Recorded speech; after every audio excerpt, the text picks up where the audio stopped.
times. The materials that are provided to you in your packet were put together by our city clerk's office after researching best practices in other locations, giving you information on background. It's entirely up to the committee as to whether you want to take any next steps. But under the Brown Act, it is illegal to disclose any information that was provided to you in closed session. Right. And the remedy for that under the Act is that it's a misdemeanor violation, but a prosecutor has to be prepared to actually file the case and prosecute it to its end of its term. So it really is the pleasure of the committee. As far as any actions that we can, as the council, have, or, just so that we can hold each other accountable with Brown Act violations, there's really nothing else we can do than what we've already done in the past, correct? Well, we don't have a policy, and some cities have used a sanctions process. So we don't have that. And I think one of the things that we discussed at former meetings is that something you want to pursue or not? I think I'd like to pursue that. If we can have staff look into a policy so that we can have that in place, that would be wonderful. What's included in your packet, Chair Amezcua, is a sample of the city of San Jose, Yes, that does have policy. sanctions in place. So if you'd like, staff can come back and draft it with City of Santa Ana language, and have you review and then take it before the City Council for final approval. I think that would be a good thing. Yeah, and I just have a couple questions. Yeah. On the prosecution, who prosecutes? Is it our office here, the city attorney's office, or is it the DA's office? So the Brown Act actually says that a city attorney or a district attorney can prosecute a violation. But the reason that you don't see a lot of prosecutions that come out of a city attorney's office is because inherently the city attorneys work for the council members, we're employed by council members. So there's like an inherent conflict. In those situations. So I'm trying to think, I don't think I've ever seen a prosecution at a district attorney level for these kind of violations. What we normally will see is a district attorney will send warning letters. We'll say, if you do it again, we are going to prosecute. And so we see a lot of that. And now if we come up with a policy, though, how many times are we going to warn people? I think that's something that will be addressed with the policy, right? Well, if that's something you could address, you could say whether you want to give people warnings. Your policy could identify what kind of proof you want before you do accuse someone. What I've seen most frequently in the area of violations of Brown Act, closed session information, is that a council will say, please don't disclose information, please don't, and then they come back with a resolution of censure. And so they really isn't much more than the council can do at that point other than to say, we are formally going through a process to prove that you've violated the law, and we're going to do the censure, and we're going to send a copy of it over to the district attorney's office. And after that, it's completely out of the council's hands. Correct. Just by way of background information, many years ago, cities attempted to put a provision in their own municipal code to deal with this, and the California Attorney General at that time had ruled that they can't, because the Brown Act is adopted by the legislature, so we don't have the authority to go in and make up our own rules.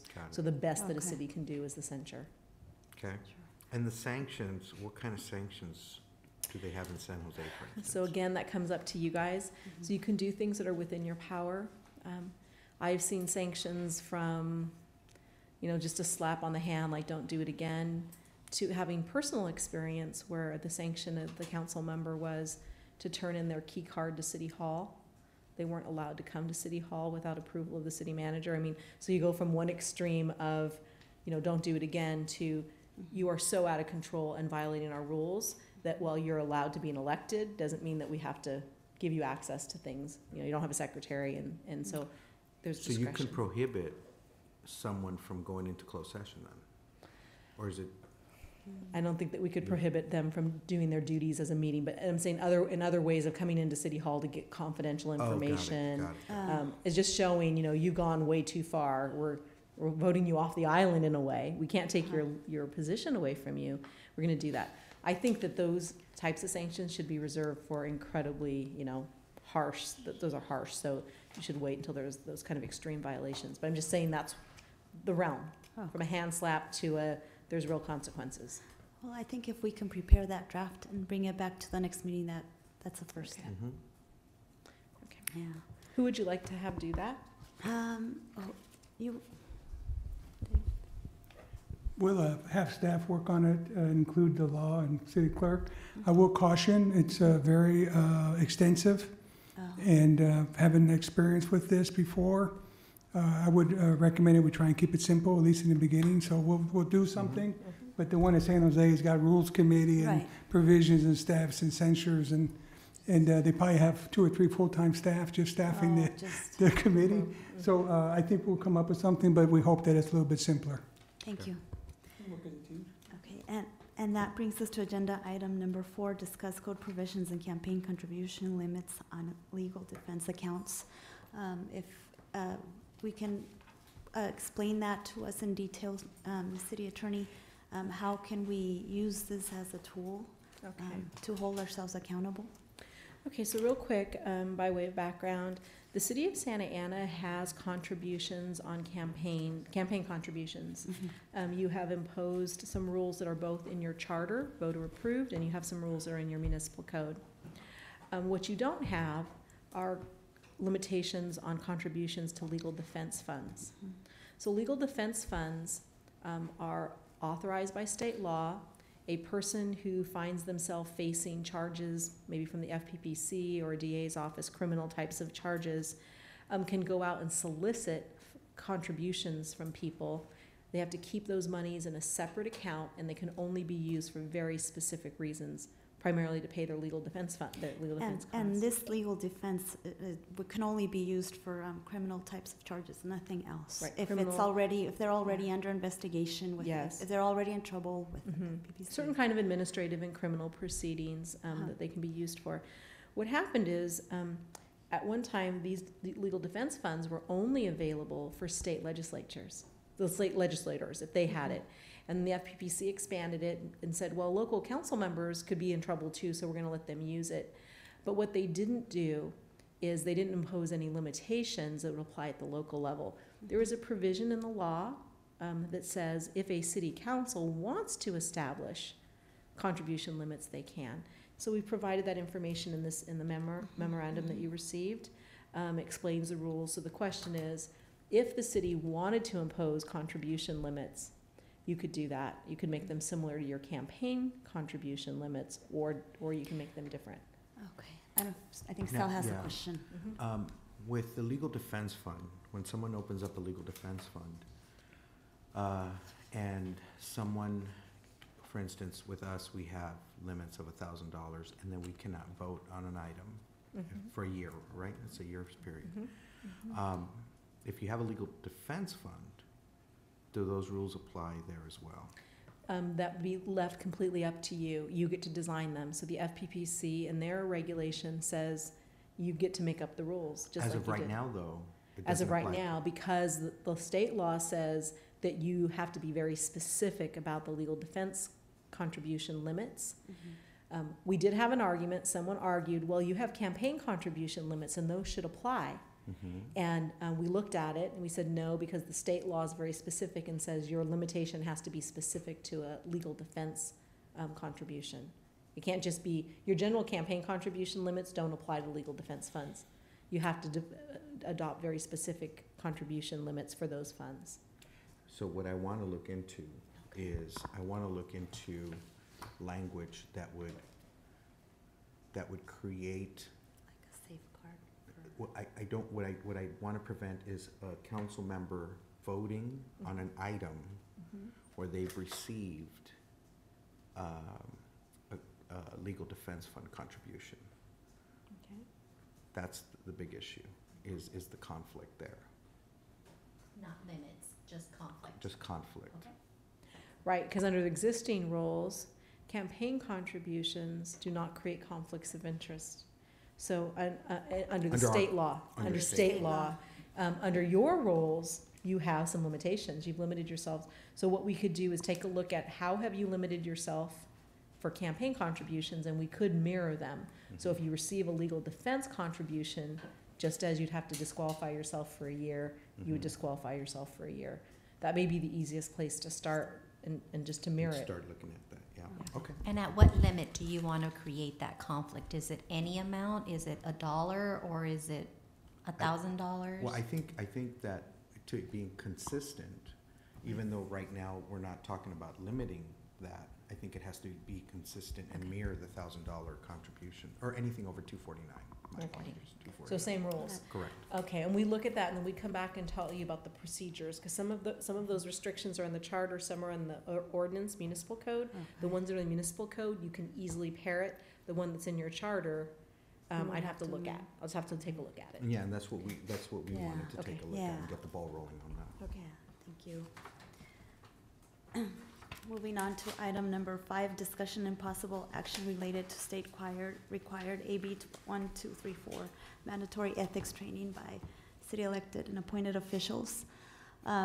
This item, I think, relates to us not completing that training and being vigilant and staying on top of it.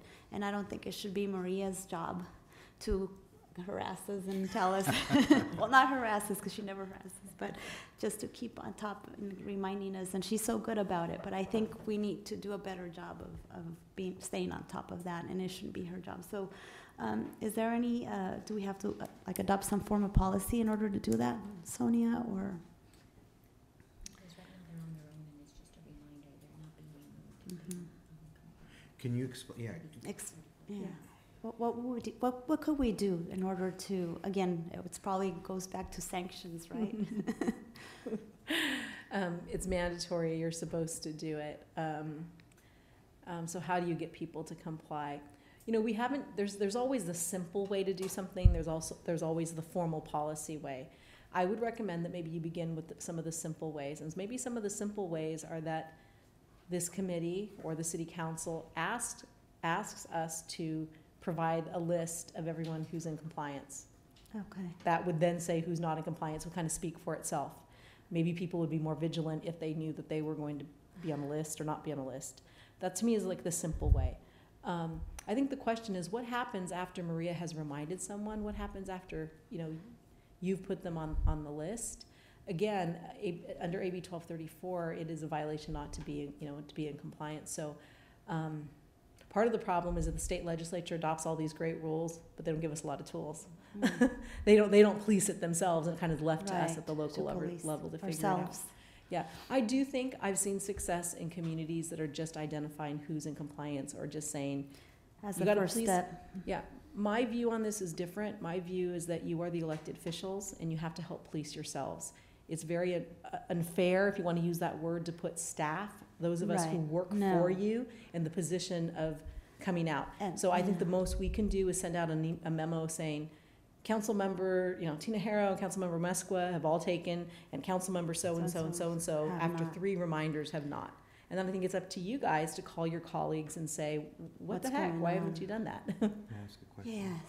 How long is the training is like 2 hours, two Right. hours? 2 right? hours and good for every 2 years. You have to And take it the can be training. done online, so it's Right. pretty simple. And Now, I but have, you've done it too, you've presented it. I was gonna for- say, I have gone out of my way, for those, some of you know, we presented and provided my staff, but when some people have a schedule that doesn't, I have actually personally sat down and spent 2 hours with With that people to get them in Yeah, compliance. oh yeah, You know that, yeah. I've participated. Exactly. So not only are we giving people reminders, but we are going out Out of and- our way to make it convenient Right. for them, and we still, May I make a suggestion, Mm-hmm. and I want to talk to the city manager about this. We had a meeting where it was, instead of doing a retreat, remember that? Because it's everyone's schedules, and I think part of it is, this is a Just- part-time position, everyone's extremely busy, everyone's all over the place. Right. We decided that the best thing to do was to have the retreat here at one of our normally scheduled city council meetings, right? Is it possible for us to allocate one of those meetings for a Maybe. retreat / training on that night? So we can, that's what our agenda is. And it wouldn't hurt to have the public listen in to what the rules are. It's actually good for the public as well to see what the rules and regulations are. But I think what that would do is now everybody's in compliance, unless they miss that meeting. But the Mhm. chances are, at least 6 people will probably be at that We- meeting. Now, Yeah, quick we question. did that one year. And we got some good attendance. Remember that one year we did that? We did have a couple of council members that had to leave and they left, but I think we captured when we scheduled the training. Was it right after council maybe? But that was right after, I'm talking, During that it, is the yes, meeting. yes. That is So the meeting. that's up to the city manager. What do you think? Would that put us behind? I think it shows the priority for the council, and it's scheduled, and they have to be there, and it's a good option. Good. Okay. Now, a quick question, is everyone's on different timelines on this though, right? Based on the year they were elected, Based I on don't know the- how Yes. we're monitoring. Actually, that's a good point, and Mhm. one of the issues is that everybody is on different schedules, including the 100-plus commissioners that we have, and the rule applies to all the elected and appointed officials. So it's a constant monitoring issue to get everybody to comply. Once a year, we do offer the training in-house, and we invite all the board and commission members that either have expired certificates or are about to expire. I go about 2 months out just to give them that courtesy notice. And then after that, I just give them the online information to ask them to comply by going to the website. Yes. So the compliance, see, one of the things is, it's easy for you to police your commissioners. So the law says if your commissioners receive a stipend, the training is mandatory. If they don't receive a stipend, it's not mandatory, but because you pay a lot of your commissioner stipends, it's all mandatory. But you control that. If we came to you and said, your commissioner that you appointed is refusing to cooperate, you very easily just remove them. But we feel like you've got to have compliance at the council level before we can take that. So, there's 7 of you and 100 commissioners. So we need to achieve a compliance at the council level first. And then we can maybe start to ask you, hey, this commissioner is just being totally unresponsive. Can you help us send her a letter to make sure she does training? It speaks to your priorities. Okay. So, for instance, some council members will have to go through this training next year. Others will not have to go through this training until 2017, right? Okay. So what happens if we had everyone do it, let's just, for the sake of argument, let's just say July of next year. Let's say one of our meetings, the second meeting in July, this is what we're gonna do. Does it matter that someone did it earlier? No, not at all. If anything, we update the roster with the newest date. We do have a couple of commissioners that actually came every year for a couple of years. They maybe just wanted to refresh themselves. And so I kept updating the roster with the newest date. So by having it be taken more frequently, there's no problem with that. And if we can get more people on the same schedule, then that would be easier to monitor also. Because I'm thinking that if let's say we do this in July, I'm just throwing a month out there. We do it in July, and we have the entire council that's there on that day. That's our regular meeting day. No one's griping or saying, "Oh, I wish everyone's there."